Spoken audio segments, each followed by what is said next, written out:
ربیع الاول کا پیغام اور اس کے تقاضے۔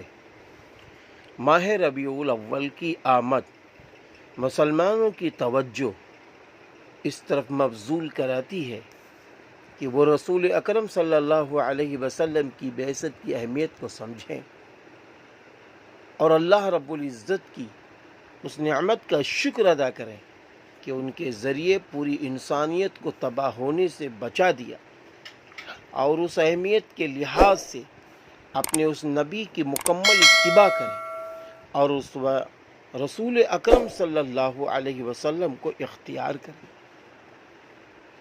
اس نبی آخر الزماں کی حیات طیبہ میں انسانی زندگی کے تمام پہلوؤں کی رہنمائی اور رہبری ہے، لہذا ہر انسان کو چاہیے کہ وہ اپنی فلاح و اصلاح کے لیے اور آپ صلی اللہ علیہ وسلم کی اسوہ حسنہ اور آپ صلی اللہ علیہ وسلم کی سیرت طیبہ کو اختیار کرے، اور بغیر آپ صلی اللہ علیہ وسلم کی اتباع اور پیروی کے انسان اس شرافت اور عظمت کو حاصل نہیں کر سکتا جس کا حصول آپ کی کامل اتباع سے مربوط ہے۔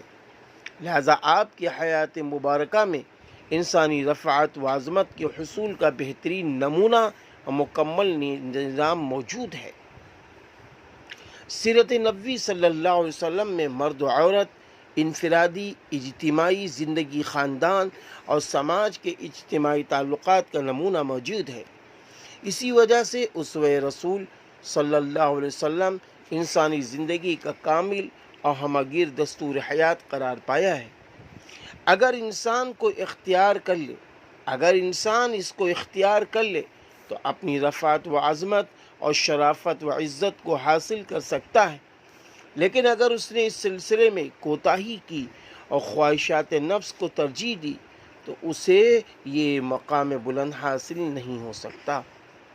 یہ پیغام ہے ربیع الاول کا اور اس کے تقاضے ہیں۔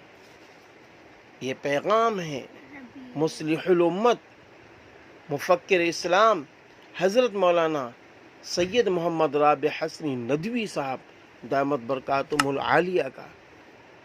ہم سب اس پیغام کو سنیں اور بہت جلد دوسروں کو بھیجے بھی، منتقل بھی کریں۔